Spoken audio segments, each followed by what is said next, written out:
having discovered through an uncritical observation of your reactions to life a self that must be changed, you must now formulate an aim. Welcome to Unleashing Happiness. I am your host, Cecilia Hendricks, and we are talking about Neville Goddard's fundamentals.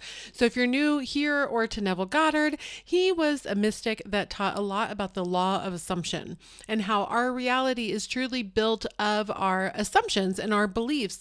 And the world is like a mirror reflecting back to you what you believe internally. Last week, I talked about the first part of this lecture that he wrote, it looks like for a newsletter back in the 50s, and that was self-observation. And so today we're going to talk about your aim. So essentially making a plan, having a goal, something you're working towards. And if you're new here or just need a little refresher, I am Cecilia Hendricks.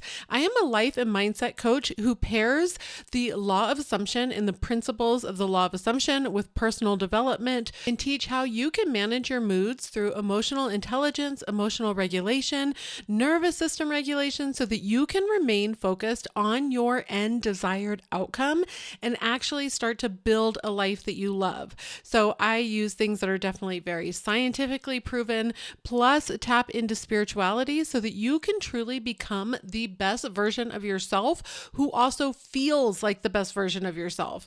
You will find that you can enjoy life, that you are excited to get up in the morning, that you have things to look forward to, and that many amazing things just start flowing into your life once you start to really put these principles together. And so today we're going to continue to talk about having an aim, just like what I read from Neville Goddard, Fundamentals. And I'll put a link down to the full article down below. So if you have any interest in reading it yourself or you want to go back over it, it'll be available for you. So again, he says, having discovered through an uncritical observation of your reactions to life, a self that must be changed, you must now formulate an aim. That is, you must define the one you would like to be instead of the one you truly are in secret. With this aim clearly defined, you must, throughout your conscious waking day, notice your every reaction in regard to this aim. So essentially what Neville is sharing here is that you've got to decide who it is that you want to be. The person that you're going to be is considered a state or your identity, right? And to put this into kind of very simplistic terms, it could be someone who is loved versus someone who is ignored. It could be someone who is successful versus someone who is constantly failing. It can be someone who is lucky versus someone who is constantly unlucky. Truly, you start to identify with these things you define yourself as. So when you say, I am lucky, you have now identified yourself as a lucky person. Lucky things happen to you. Things just tend to work out. You always get the good parking spot. You're walking and find $5 on the ground. The person behind you pays for your coffee. You're always winning scratch-off tickets. Whatever it is, you have defined yourself as lucky. And our brains are actually designed to say, oh, okay, so you are saying that we are lucky. We are now going to pay attention to all the things that prove this true to us. And this is what I talked about last week. And I also did a YouTube video on it last week. Essentially, we all have like this little door bouncer in our brain. It's called the reticular activating system. And that reticular activating system decides what you're going to focus on and what you're going to filter out. If you truly think about the world around you and every experience and every conversation you hear, right? Like even in the background, the colors, the lights, the conversations that are happening around you, the way people are treating you, picking up on small body cues, like signals from other people, the social cues, we are constantly being bombed with information. And it would be extremely overwhelming if our brain allowed all of that to come in. So our confirmation bias actually tells us this is what I want to pay attention to. And so then your reticular activating system says anything that says this is fate or this is truth, I'm going to pay attention to. So when I say I'm a lucky person, I always find a great parking spot. I'm always finding money on the ground. I go to do laundry and I find $10 in my pocket that I forgot about. So-and-so bought me coffee this other day. Whatever it is, your mind is going to pick up and be like, oh yes, I am lucky. See these things that happened to me. But the same can be true when you say, I am unlucky. Your brain then shuts off the things that you would determine actually said you were lucky, because it doesn't want to tell you you're wrong, right? You as a person want to say, I am correct, I am right. So when you start to pay attention to your behaviors, you will start to see things that you want to change. This is exactly what Neville Goddard was talking about. Here is something that I want to change. Here is a self that I want to change. Either I want to stop looking at myself as unlucky, stop putting myself down, stop really hurting my own confidence and not being kind to myself. And instead, I want to, really work on my aura and become this like greater version of myself. And I love the word aura. I had a friend once tell me, like, I really don't like the version of myself that I am right now. And I really want to start doing things that kind of improve my mood and improve my aura. And I loved that he used that word, because it is like your aura is this part around you, right? It's like your vibration that you're putting out to the world. And because you're putting that out from the internal, you actually get that stuff reflected back to you repeatedly. And part of that is because that's what your mind is looking for. Your mind wants to tell you, yes, you are correct. Your aura is fantastic. Your vibration's amazing. Life is beautiful. And we have so many things to pay attention to because it's so remarkably beautiful. So essentially, your aim is this version of you that you want to become. Your aim is your ideal self. Going back to Neville Goddard's words, he says, you must define the one you would like to be instead of the one you truly are in secret. Now, why does he say in secret? This is because I believe it's who you are internally, and only you are going to actually know what you feel internally. So if you think about that for yourself, only you truly know what's going on inside your head. Only you know what's truly going on in your feelings. Only you know your true reactions to an external event. And Neville Goddard actually says the reason for this is that everyone lives in a different state of consciousness, which state of consciousness we have already described as the sum total of his reactions to life. Therefore, in defining an aim, you are defining a state of consciousness, which, like all states of consciousness, must have its reactions to life. For example, if a rumor or an idle remark could cause an anxious reaction in one person and no reaction in another, this is positive proof that the two people are living in two different states of consciousness. Now, a lot of times when folks are reading Neville Goddard, and I know I started with this as well, and you may find yourself like this, where you say, he does not make much sense. I am not following what this man is trying to say to me. And so when Neville talks about a state of consciousness, it's what we were talking about before. It's your identity, your reactions. And again, this is why you do a self-observation. This is why you take a look at your attitude when things happen. Let's say that you want a love in your life and you're looking for romance and you get left on red. Your state of consciousness is going to determine how you react in that situation versus someone else. I actually stumbled upon a subreddit, which was kind of interesting, and people were like sharing screenshots of essentially messages that they get from others. I'm not going to mention the subreddit. It was maybe not the kindest, but some of the messages I was like, oh my gosh. And one that popped up in my Reddit feed was, from a person who got left unread, and they berated this person. And here's the thing. I'm going to be honest, and I'm sure you've been in the same spot. I have had reactions that I'm like, whoa, where did that come from? Completely uncalled for. And you have to remember, you are constantly only communicating with yourself. So if I send you a text message, you're not reading it exactly in my tone. You're not reading it with my intention. You're reading it with yours, determined on your perception of me and our relationship. So have you ever sent somebody a message and they write back and they're like, geez, sorry, like I was just asking a question. And to you, you're like, well, what do you mean? I didn't mean it like that at all. Like I was actually being super nice. I completely understand. Or I am just trying to show you that I'm trying to be supportive of the life position that you're currently in. And they're like, back off a little bit. And you're like, oh, okay, not quite sure what's happening here, but a little bit of miscommunication in our text. It's because you're only communicating with yourself.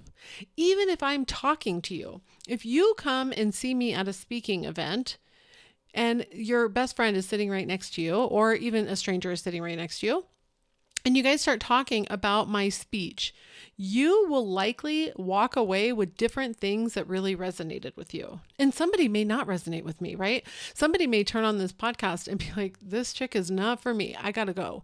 But then you may be sitting there and be like, man, Cecilia totally gets me. She's speaking right to me.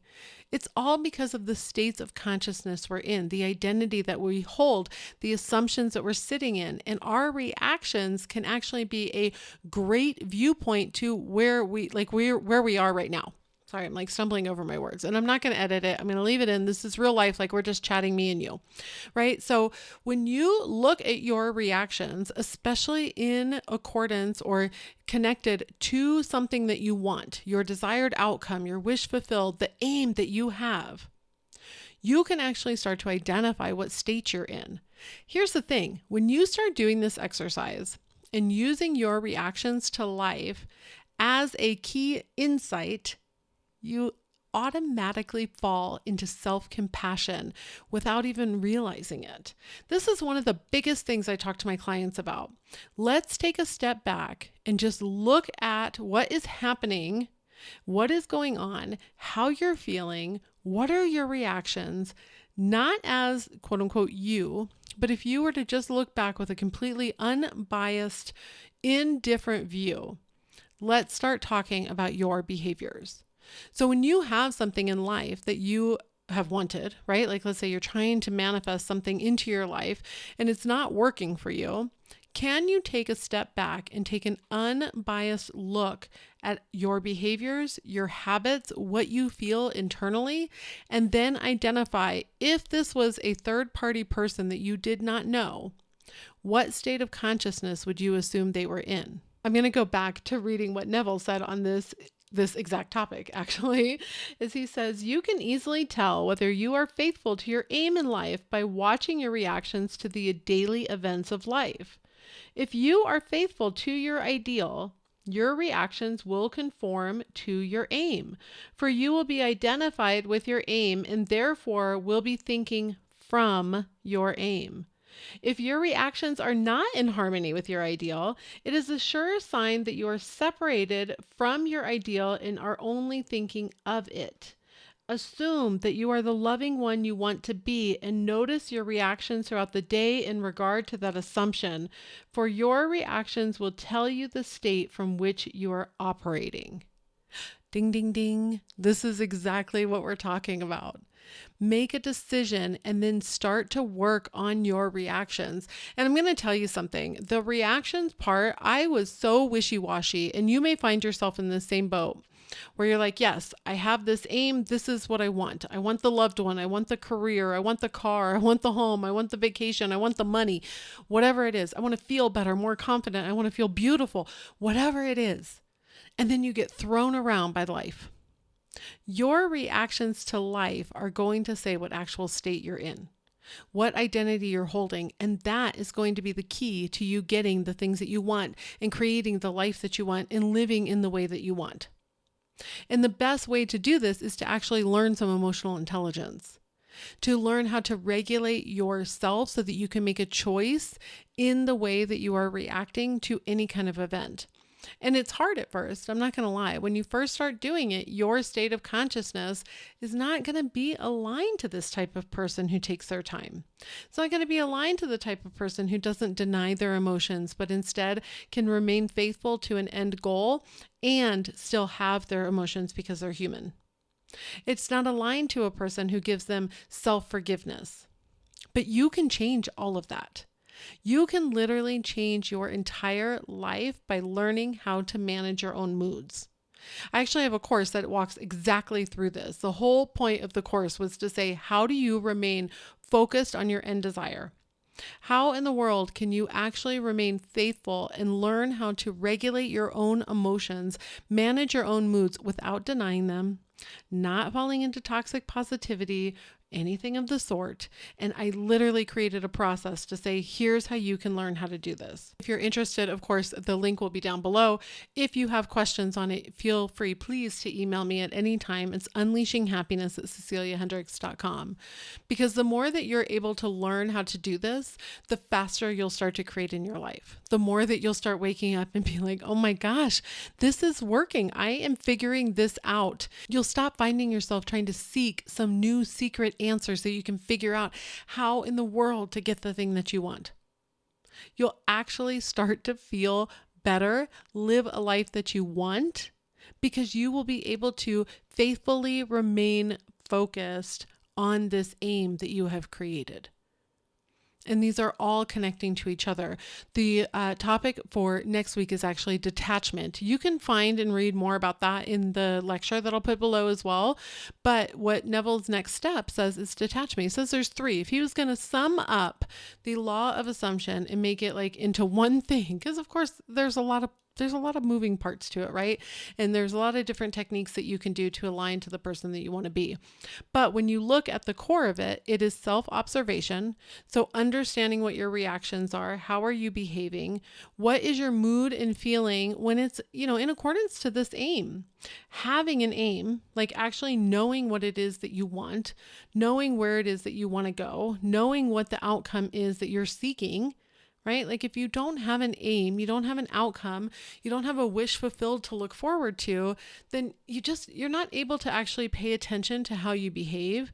You're not able to start to work on your own internal feelings, beliefs, and assumptions so that you can align more with that person. This is truly what self-development is. And this is truly what law of assumption is it's figuring out your current reactions, figuring out what it is that you want. And then the next one is detachment. And we're going to talk about that next week. But so for this episode, I really want you to pay attention on what it is that you want. Have an aim, and then go back to the self-observation to understand what your behaviors are in accordance to that aim. If this is the thing that you want, what do you truly believe about it? And try the exercise, right? If you're trying to get something to quote unquote work for you or come into your life, manifest, whatever you want to call it, a goal that you want to obtain, I want you to take a step back and write it out as if you were sitting on one side of a two-way mirror and you're looking through and you are watching somebody behave in the way that you have been behaving in accordance to this. And then ask yourself, what state of consciousness would I say that person was currently in? And is it actually aligned to the aim I'm saying that I want? I'm telling you, the exercise is really phenomenal and you may be surprised, but just remember that you're looking at it from a state of consciousness. You can only change something once you've become aware of it. So becoming aware is truly like the first step to true freedom, right? Because once you're aware, then you can actually start to make the changes. So I wish you nothing but the best. I hope that you found this helpful. If you have any questions, as always, please definitely feel free to reach out. I love hearing from you. It is unleashinghappiness@ceciliahendricks.com. And I hope you have a beautiful, beautiful rest of your week. I'll be back.